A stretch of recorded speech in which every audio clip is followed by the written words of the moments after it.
Good morning.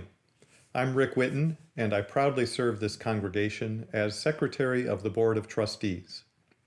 Pursuant to our bylaws, it is my duty and honor to announce that in 2 weeks, on June 6th, the First Unitarian Universalist Congregation of Ann Arbor will hold our annual all-congregation meeting at 11:30 a.m. live on Zoom. Virtually on Zoom. Zoom video conferencing platform. For the first time in 150 years. Tech guy on Tell Zoom. him to Zoom register. video Zoom, conferencing Zoom, platform. Zoom, Zoom register. video Zoom, conferencing. Zoom. Please pre-register at UUAA.org. The business agenda at this meeting will include a vote on the slate of candidates for the Board of Trustees and the Leadership Development Team. Please follow the link on our homepage to learn about the candidates for those roles. We will also be voting on the adoption of a new article and amendments to the bylaws. See our website as well for an explanation of these changes from the Governance Advisory Team, as well as the exact language.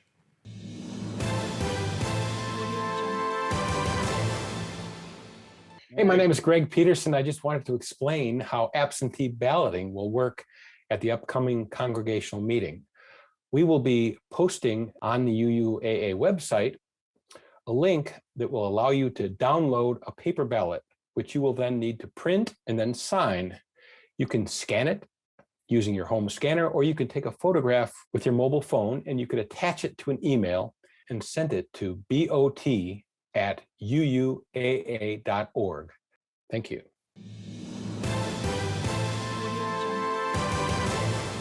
Thank you for your attention, and I'll see you in 2 weeks.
the end is, of course, and always will be, the beginning.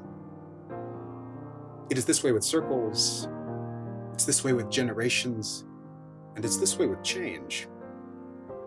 Ancestors make children who make ancestors. Curve moves quickly onto curve, folds quickly onto itself, and quickly forgets which one was its source. Whenever change comes, and change stops, well, something has to change. Welcome to First Unitarian Universalist Congregation of Ann Arbor. I'm Dr. Glen Rideout, Director of Worship and Music. Since 1865, we have joined in community our eternal dreams, in hopes and in the work of an everlasting collaboration for freedom and peace for all times, all places, all created things, all of us and all of our ancestors. And those we ancestor were called on the same day, that one called today. We share the same starting place, right here, where we are. And all generations encounter the same urgent timeline for pealing freedom's ring. Now, and always, and already. If we decide on community, all of us, and no one is deemed too young to make a difference in the world, too old, too busy, too clumsy of words, too out of tune to sing, too disabled to lead this spirit walk, too hard to beat. If any situation is too unlikely to worry ourselves about, too far to concern ourselves with and invest in, our reach and our grip, absent this, can weigh down the angular jut of indignity, and it will bend toward justice. And if we stay put with our weight on that bending arc, the old bend will find itself where it began. It finds itself about to start all over and over until the start and the end only exist together, and both of them are everywhere. Change will need a dose of itself again and again, and tomorrow will soon rise from the depth and take wing. Now is yesterday and tomorrow pressed together as neighbors, old dreams waiting, and dreams yet born, both building up strength by each other, leaning upon each other and pushing at the walls they're opposite until we have realized the walls broken and invented our own flight from the cocoon. And there, the sight of one of us will remind us of all the others. We see then now how we are the children and elders there, all here, all now, and always. From wherever you are, and whenever you are. Ours is no caravan of despair, but it ain't no tub of hopelessness either. Come, take up your dreams with me. Let's form a community again. Rinse it awake and free of its dusty jade, ready or not. It's all being started right now. If there's going to be a difference in the world, it'll start with your feet on impossible walls, leaned against me. And on and on and on it goes. This is a day where we name again the dreams we see within, the dreams we inherited, and the dreams we want to keep alive. This is a day to make way for love to return again and to be born right here, now, underneath the tepid, relinquished dreams, apart from resignation, absent from recline, where joy and romance and the belly laugh tell their stories as their knees soak in the muddy soil where they have buried seeds of hope. And though hope hesitates, where they return with care to sing siren songs until it sprouts its own wing and feeds the people. I invite you to help me kindle the service awake.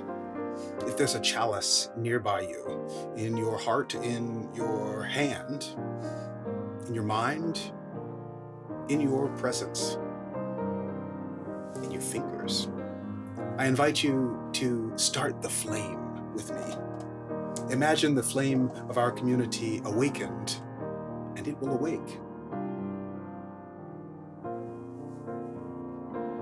Together, let us say, with hope, we light this chalice for the light of truth. We light this chalice for the warmth of love. We light this chalice for the energy of action. We light this chalice for the harmony of peace. There are chalices lighted all over the world now for the light of truth and the warmth of love. Let's do something magnificent with that energy. Let's bring about peace. And let's start right here with a covenant we say each time we gather as a congregation to remind ourselves back to our highest aspirations of love and compassion for and with one another. Together, let us say, the spirit of this church is love, and service is its law. This is our covenant with each other, to dwell together in peace, to search for truth in love, and to help one another. We're glad you're here. Let's begin. Good morning, and welcome to the First Unitarian Universalist Ann Arbor Congregation's online Sunday service. I'm Kathy Edgren, and I serve this congregation as a board trustee and as co-chair with Rick Whitten of the Vision Steering Committee. It's my pleasure to welcome you to this special Vision 2050 Sunday, a celebration of all the ways we stayed in community this past difficult year, a celebration of our connections with each other and with our wider community.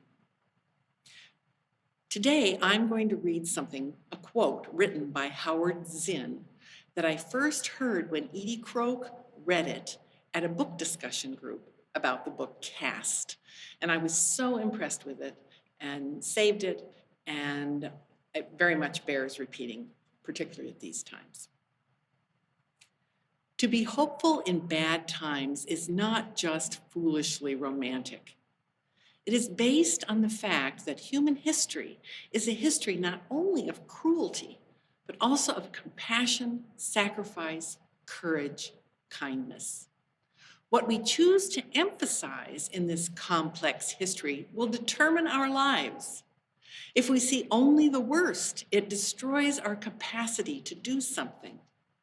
If we remember those times and places, and there are so many, where people have behaved magnificently, this gives us the energy to act, and at least the possibility of sending this spinning top of a world in a different direction. And if we do act, in however small a way, we don't have to wait for some grand utopian future. The future is an infinite succession of presents. And to live now as we think human beings should live, in defiance of all that is bad around us, is itself a marvelous victory.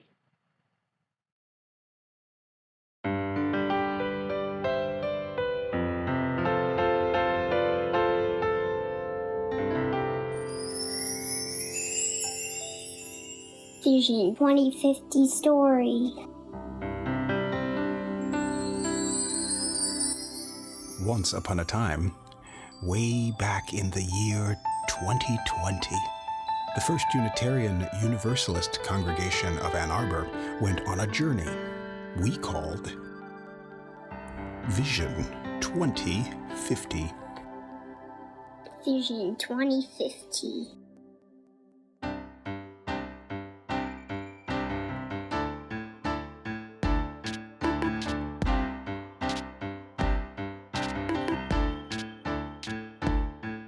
For a year, we gathered and worked together to think about what our congregation might look like in 30 years. What will be important to us? What will our world look like? What will we call to do today so that tomorrow is better? After thinking deeply, imagining big, and working hard, our congregation identified 3 priority areas. 3 priority areas. Our first priority area is Climate justice. What is climate justice?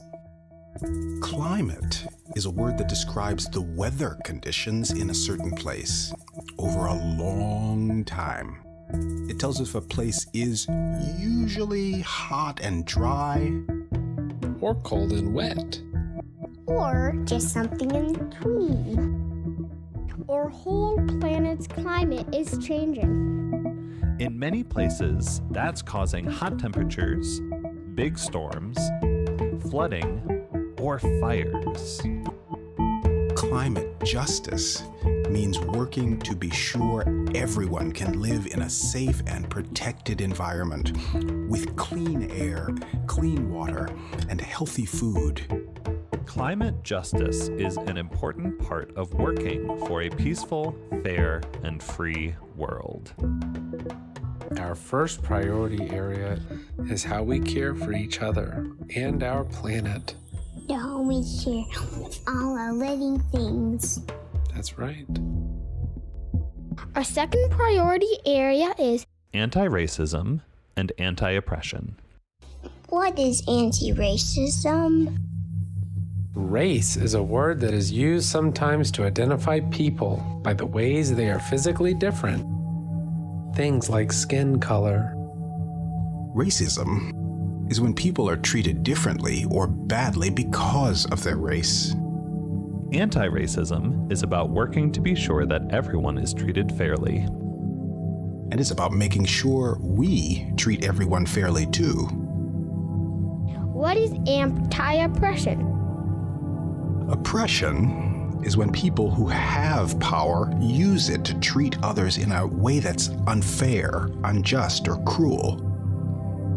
Anti-oppression is when we work to help every person to be free and have an equal say about things that are important to them. Our second priority area is about living our principles so that in the world of our future, all people are treated fairly and kindly. Our third priority area is radical welcome. What is radical welcome? Radical is a word that means very new and different from the usual way. Welcome means greeting someone in a polite or friendly way. Radical welcome means welcoming and including everybody. It's about listening to their ideas with curiosity, an open heart, and an open mind, and loving them for who they are. Our third priority area is how we accept one another and keep on learning together.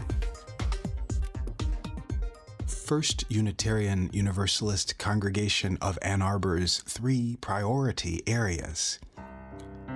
Climate justice, Anti-racism, anti-oppression, Radical welcome. Imagine a world where Everyone is treated fairly and has an equal say about the things that concern them. imagine a world where everyone can live in a safe and protected environment. With clean air, clean water, and healthy food.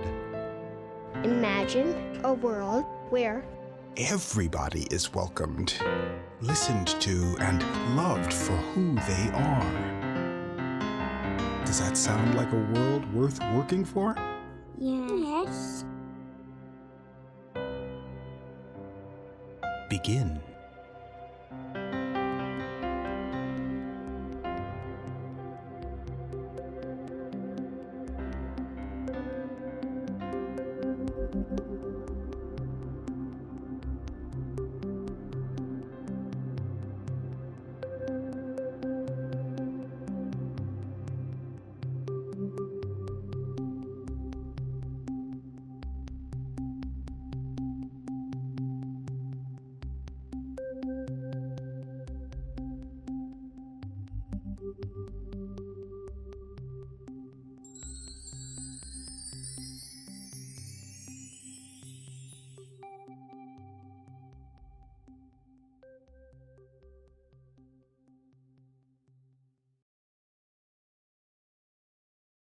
Who are we, Unitarian Universalists of Ann Arbor? Who are we as a people, as a community today? And how is that embodiment of who we are, what we're striving toward, how is that embodiment connected to the trajectory, to the history, to the story of our community, of where we have been, and how we continue to live in to that rich heritage that we are a part of? This is what I'd like to take a few minutes to speak about today. And as I invite us into that, I would posit that we are a community, we are a people who has consistently noticed what the needs of our time are and stepped fully, deeply well, moved fully, deeply well into that set of needs, embodying an ethic of love and care and justice, helping build the better world that we all dream of and long for.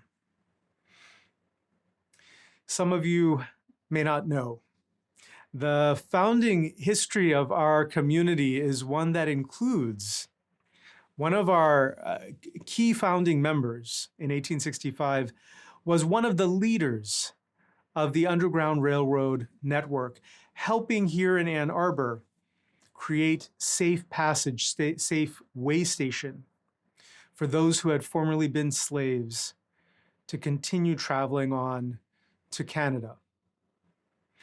The work of racial justice embedded and present in our community from the founding day. That commitment was dear among the founding members of our community. As time passed, at the end of the 19th century, early 20th century, we began stepping into a global sense of siblinghood with others, Unitarian or Universalist around the globe, forming international connections and partnerships with communities in India and in Europe that persist and continue to this day.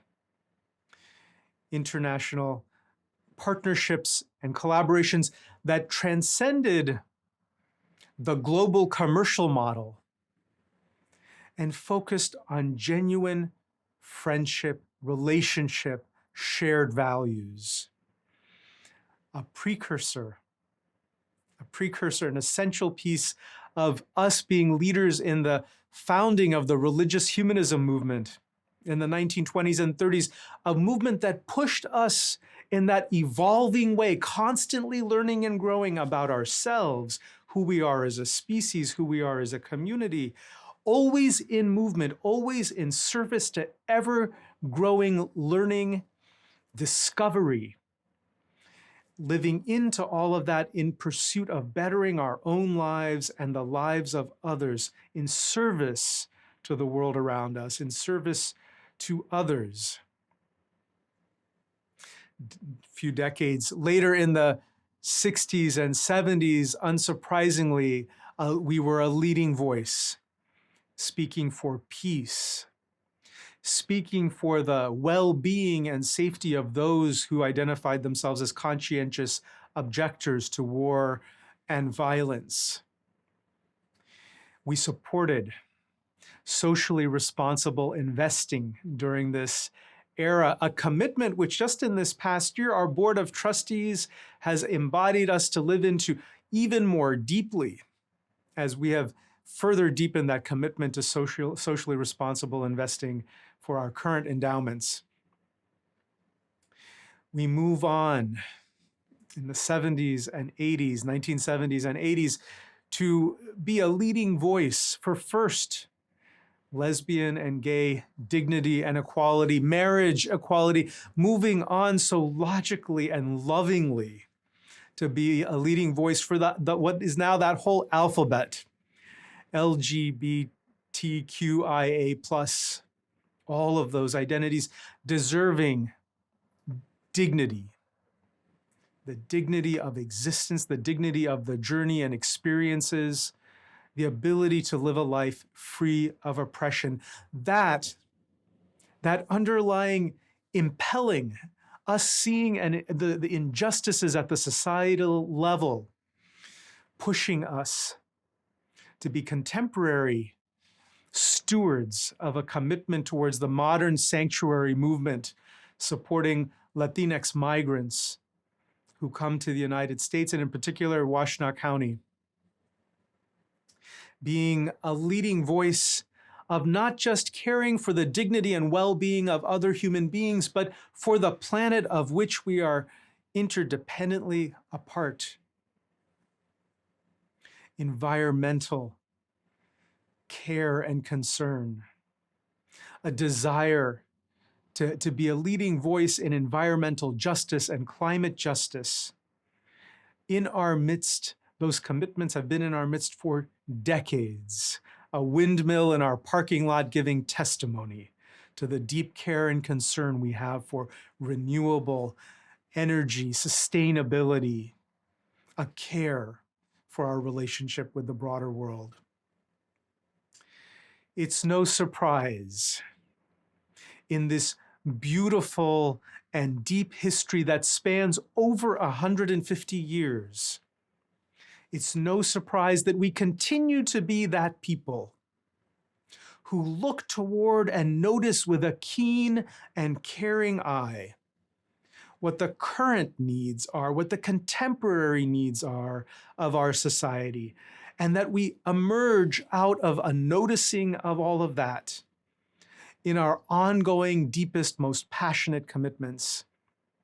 A commitment, as our community has articulated it, to environmental justice and climate justice, continuing to reflect on sustainability and our relationship as stewards to the planet, its animal life, plant life, all of it that we are a part of.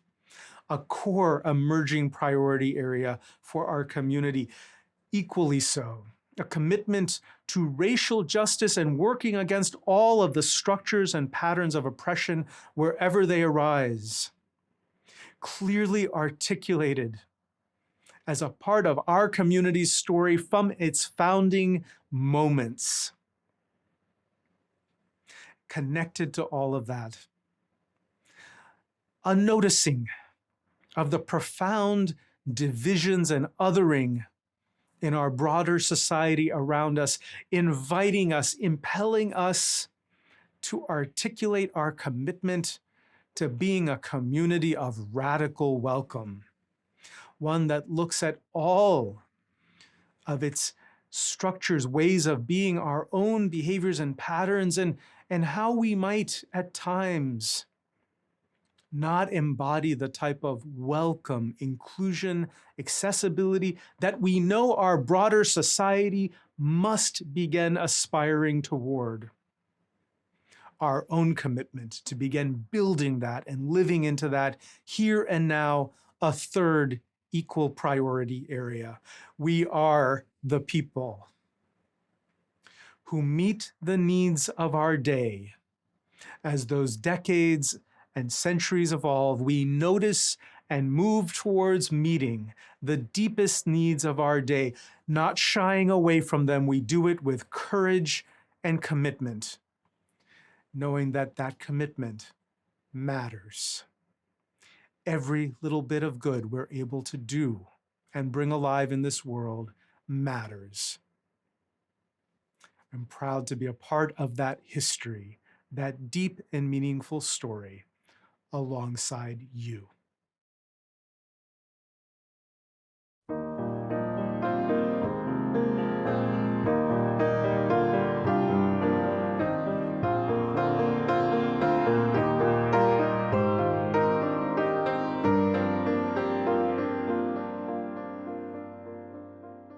As Reverend Manish said, this is a community that rises to meet the needs of our day.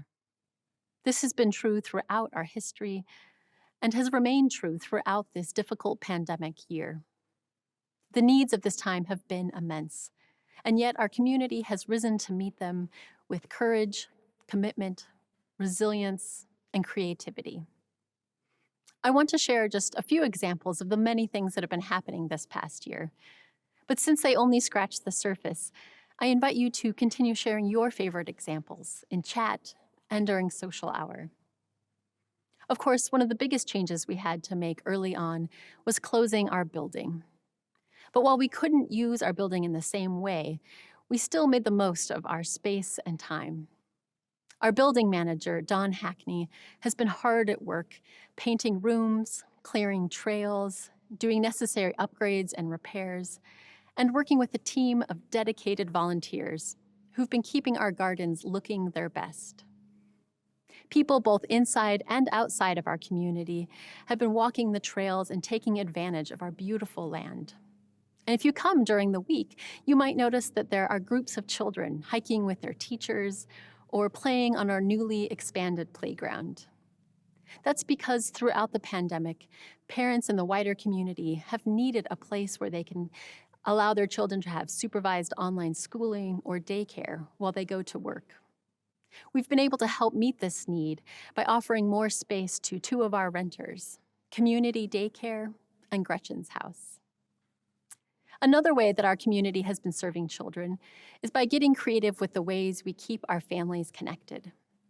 Our Caregivers and Kiddos group, for example, has been offering online story times and now getting together outside for playdates at parks.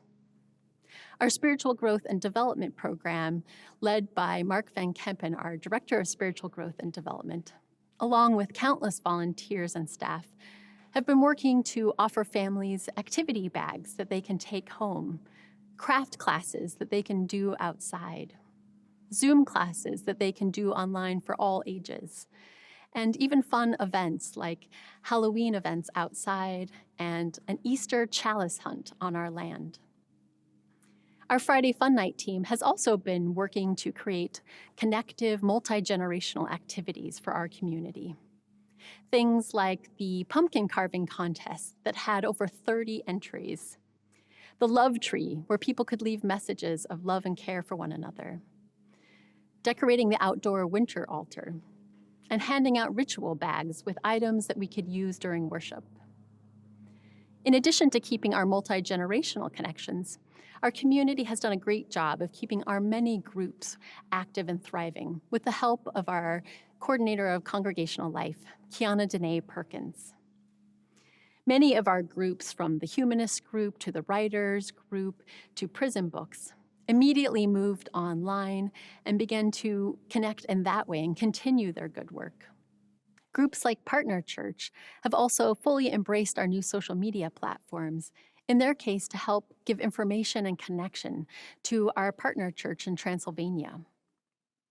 We even had new groups form, like our fiber arts group, the Happy Scrappers.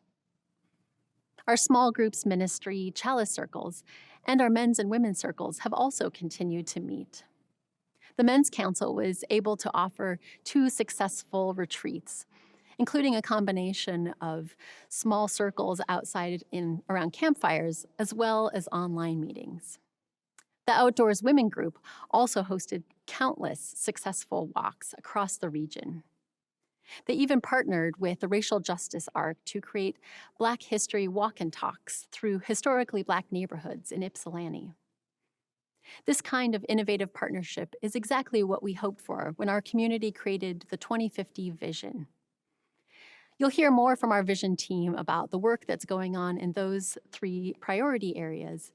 But I have to say that in general, our standing social justice groups have done unbelievable work this year.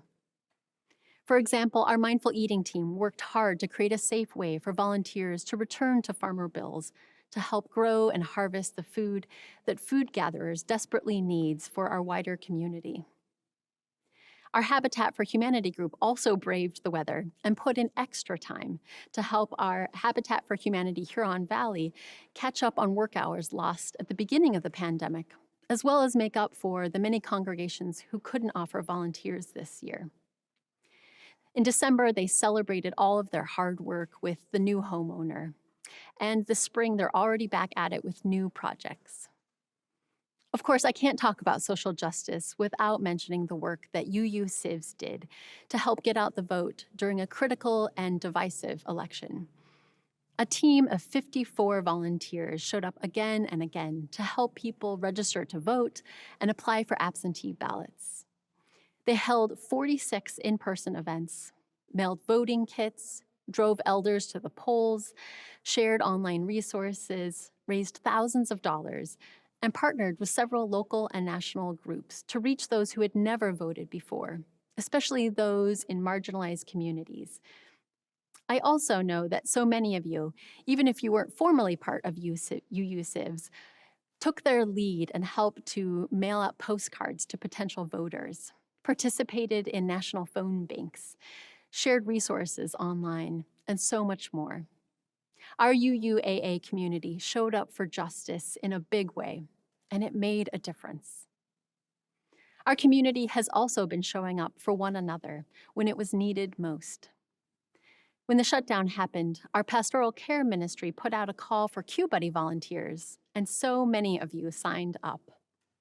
This program allowed community members to be in regular contact over phone or Zoom so that deep connections could still be made despite the physical restrictions.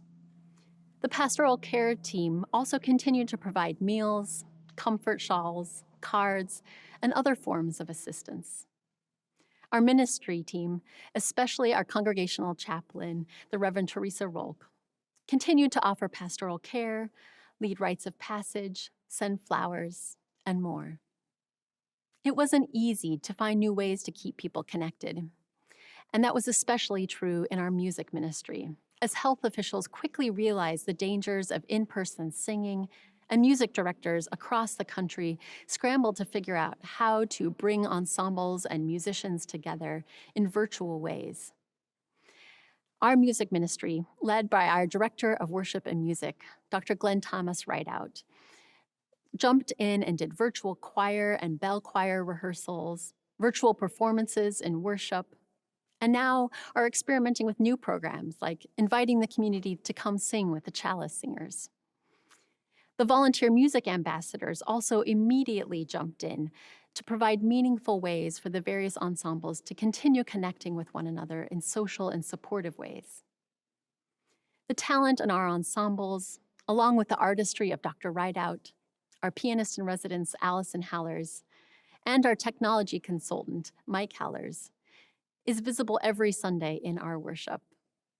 I'm so grateful to work with this team, including our senior minister, the Reverend Manish Mishra-Marzetti, and the Reverend Theresa Rohlck, as we've learned how to adjust to this new format and learned a lot of things along the way. While we wish that we could be together worshiping in person, and there are many things that we miss about that, we've also been able to take advantage of this time by visiting other congregations and partnering with them all across the country, including, of course, our friends at Church of the River in Memphis, Tennessee. I also have to mention our wonderful Sunday Welcome team, led by our coordinator of Welcome Ministries and Membership, Hannah Hotchkiss, who ensure each Sunday that we have meaningful conversations and connections during social hour. As you can tell, there is a lot happening in our congregation.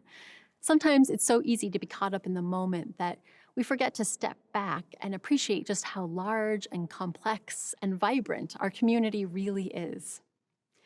We couldn't keep a community like this together if it wasn't for dedicated and exceptional lay leaders. In a year when no one could be blamed for wanting to just sit around in their pajamas and binge Netflix for weeks on end, our leaders have voluntarily showed up day after day to do the hard work of keeping this community together.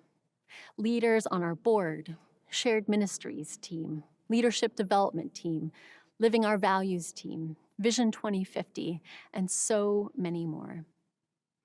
One area in particular that needed a lot of work was our communications. We had already been working hard on this area, but suddenly dropping into an entirely digital era meant that we had to make a lot of big changes quickly. Thanks to our communication ministry specialist, Carrie Godfried, as well as the new communications committee, Web Tech, who's been serving for many, many years, our new Realm team, the Room team, and Mike Halerz, of course, we have been able to help do many projects that we never imagined we could get done this quickly.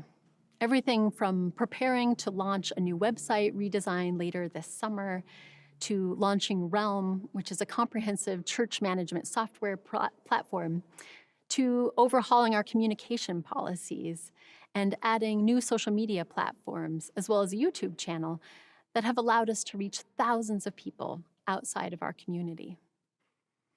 Our congregation has weathered considerable logistical and emotional stresses in the pandemic, but we've also weathered the widespread financial uncertainty. Thanks to our stewardship team and your generosity, we were able to have another successful annual pledge drive. We also got much needed support from the Paycheck Protection Program loan that our ever-brilliant volunteer administrator, Ed Lynn, helped us to secure. As I said before, as numerous as these examples are, they really only begin to tell the story of our community. There is so much to celebrate and be proud of. And as you'll hear from our Vision 2050 team, so much more that we can do as we step into an exciting new future together.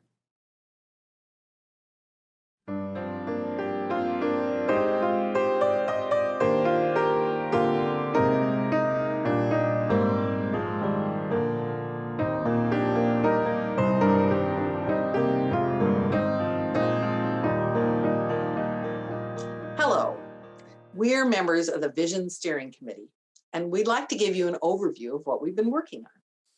A touchstone for our work has been the Vision 2050 report that came out of our year-long visioning process.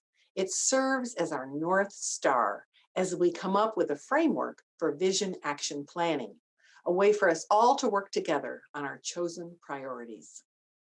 We've had many hours of conversations with lay leaders from social justice and other groups, the Social Justice Council, Reverend Manish and Reverend Cassie, staff members, youth, and board members.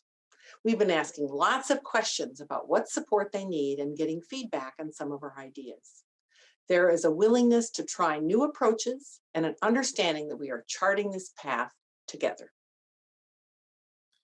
What we've seen in this last year is that groups across the congregation have already been thinking about how to center their work on one or more priority areas. There's a new and focused energy in this congregation. And with the ability to meet remotely over Zoom, our snowbirds and cabin dwellers and expats have all been able to stay engaged in the work from next door or across the country.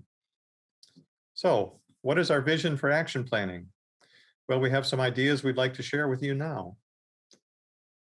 Because this is our collective journey, every voice is welcomed and valued, and every individual or group is invited to bring their particular talent to move the priority forward. The concept is that of a metaphoric gathering table, a space, whether virtual or in person, where everyone, every individual, every group is invited to add their ideas and their energy. The gathering table has an annual ongoing cycle where we plan together, we act together, we reflect together. It's something we can look forward to each year, like the flower communion in the spring, the annual pledge drive and the auction, or coffee and refreshments in the social hall. In this annual cycle, we are proposing a spring event to celebrate the congregation's efforts and accomplishments over the last year, to reflect on those efforts and to learn from them. The service today is sort of a modified year one approach. In the future, we envision something much more collaborative, thematically deeper, and we hope in person.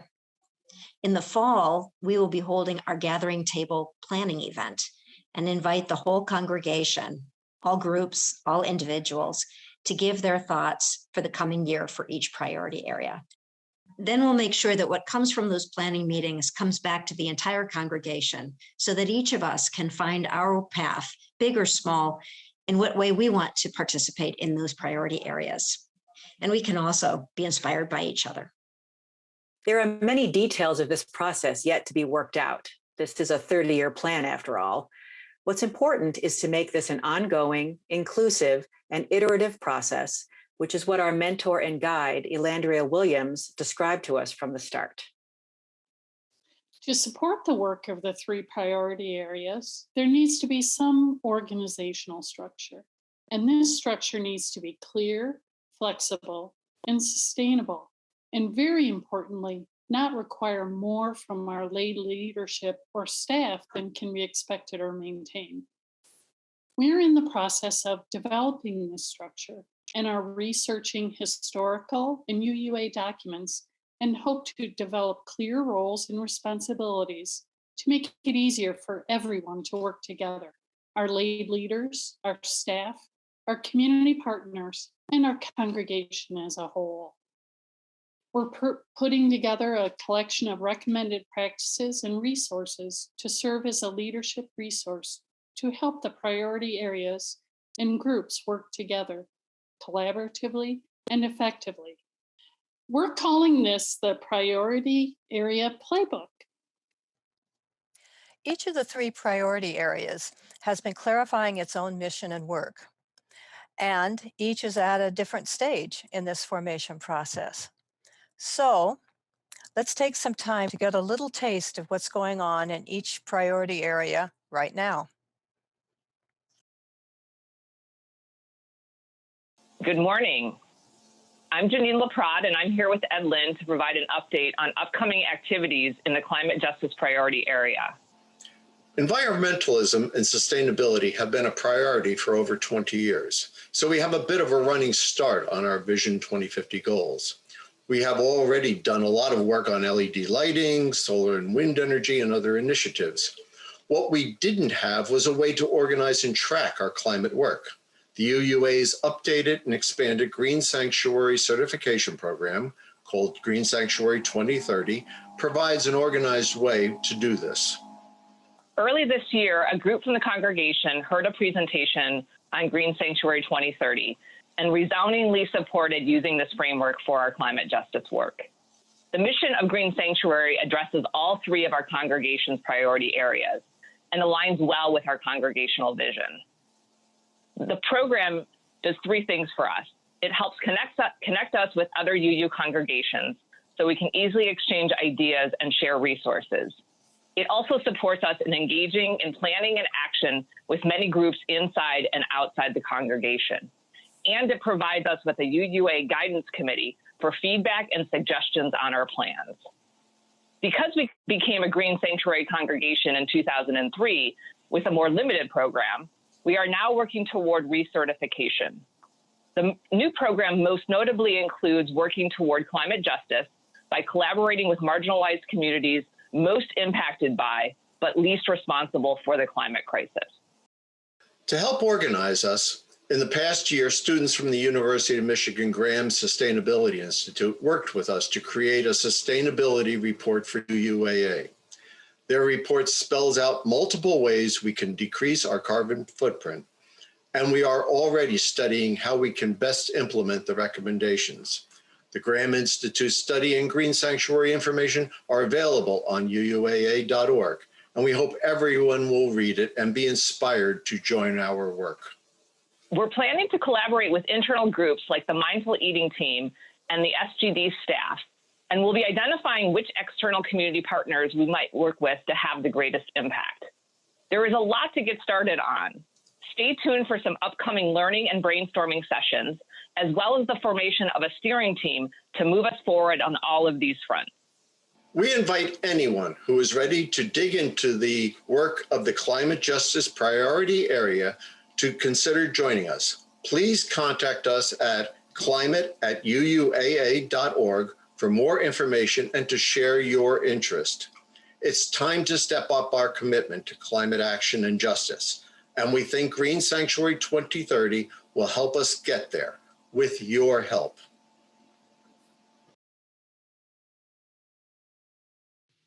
Hi, I'm Erica Lycan. And I'm Cindy O'Connor. We're here to share with you the work we've been doing in the Racial Justice Arc, or RJA. Our work is driven by UU principles and is guided by UUAA's 2050 visioning work. Some of you may know the Challenging Racism group has concluded and its members are joining the RJA as they are able. Kiana Danae Perkins has led the charge in forming the RJA this year. It's now transitioning into a lay-led collective, which is where Erica and I, along with many others, come in. Members are drafting our mission statement and spending time determining our vision. We are leaning into becoming the center of our UUAA's anti-racism work, where we will delegate, organize, and implement a variety of activities. We will act, learn, share authentically, and encourage each other to challenge white supremacy behaviors and cultural structures in the fight for racial justice. Our vision is the RJA will partner with interfaith groups and congregations with shared values in order to increase our effectiveness and amplify our collective voices. Anti-oppression work also arose as a focus during the UUA's 2050 Visioning Project. The RJA plans to understand how our perspective of anti-oppression work intersects with our many social justice groups also engaging in anti-oppression work. We are just getting started. Everyone is welcome to join us in this important and necessary work to understand and engage in racial justice action. We look forward to working with you in the coming months. Thank you. Hi, I'm JJ McKillop, and I use she, her pronouns. I'm Laura Bollicino, and I use she, her pronouns. We're members of the Radical Welcome Group, and we're here today to update you on our progress. Tell us, JJ, what has the Radical Welcome Group done so far? Well, Radical Welcome is brand new in the congregation, so there wasn't a group working on it before this. We formed a team of about 15 people, and we've met 3 times so far. We've started to get to know each other a little, and we've talked about what Radical Welcome is. What has the group decided that Radical Welcome means to us? We've written a draft of our vision of Radical Welcome. Here's an excerpt. As a radically welcoming congregation, we aspire to become a transformed congregation with open doors and open hearts, where different people and groups share power and shape identity, mission, leadership, worship, and ministries. We seek especially to include the people and groups systematically pushed to the margins. It's important to us that the definition of radical welcome reflects the voices of all groups in the congregation. So before we consider this draft to be our working definition of radical welcome, we're going to share it with the whole congregation. It will be in the June newsletter, and we'd like everyone's feedback on the draft. As we were working on the draft, it took us quite a while to figure out what radical welcome is about. And I don't think that anyone can really grasp it just from hearing a brief definition. Can you explain it a bit more? There's a chart the group found that really helped us get our minds around it. Here's the chart. It comes from the book Radical Welcome by Stephanie Spellers. What does this chart tell us? It describes 3 stages where a congregation could be on its radical welcome journey: invitation, inclusion, and radical welcome. So first, I'll talk about the different messages in each stage. The message of inviting is, come, join our community and share our cultural values and heritage. The message of inclusion is, help us be diverse. And the message of radical welcome is, bring your culture, your voice, your whole self. We want to engage in truly mutual relationships. What about the goals? So the goal of invitation would be assimilation. The community invites new people to enter and adopt the dominant identity. The goal of inclusion is incorporation. The community welcomes marginalized groups, but there's no true shifts in the congregation's identity and practices. And the goal of radical welcome is incarnation or transformation. The community embodies and expresses the full range of voices and gifts present, including groups who have been marginalized. So with radical welcome, groups who have been marginalized are not just present in the congregation. The culture of the congregation has transformed because of the presence of these marginalized groups. Yes, and this is an ongoing journey. It's not a checklist that we can ever say is done. Every person who becomes part of our radically welcoming congregation will change it. Thanks, JJ, for that update.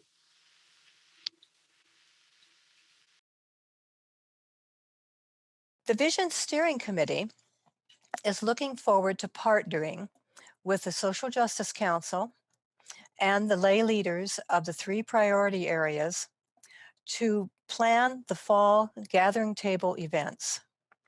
Much of this work gets into the realm of strategic planning. Under our governing policies, the board is currently responsible to undertake strategic planning every 5 years. Vision 2050, however, suggests a different approach by making planning an ongoing, iterative, and inclusive process.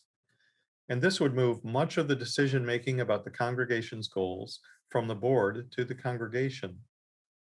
Adopting goals and action plans has an impact on the work of the staff team, which is an operations role under the senior minister in our form of governance. So these proposed changes will require more thinking and discernment for the board and Reverend Manish. We hope you understand and share our excitement for how the Vision 2050 priorities are taking shape and coming alive in our congregation. We want to thank all the members of the Vision Steering Committee for their valuable guidance and feedback. It's been a pleasure to work with all of these thoughtful people. Look for more information on the work being done in the priority areas and how you can get involved.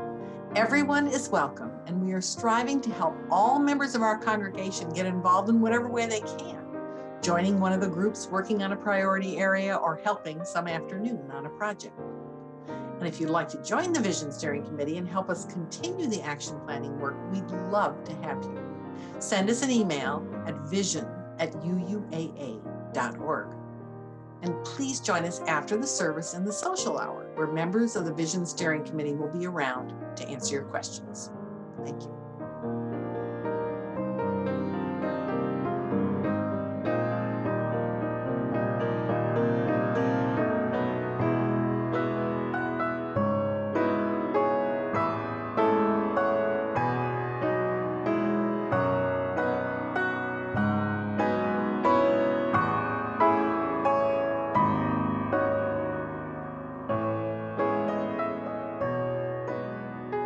When it comes to our vision together, money is not to decide whether we go in the direction of justice or not. It's not to decide whether we move in the direction of love or recline. But your giving will help us determine whether we can go 2 blocks or 2,000 miles in the direction of justice and love. Give to UUAA.org/giving. We are one of the communities trying to make a difference in the world that the world can feel and the world will be grateful for. Help us to enrich our stewardship in the world at UUAA.org/giving. And join us after the service, after the Amen, would you, for social hour at UUAA.org/social hour. Their conversations are waiting for you and waiting for you to start them. Have a conversation that you didn't expect to have today. Widen your perspective and change your life in relationship. Just takes a couple of minutes. If you've been there many, many times, welcome back.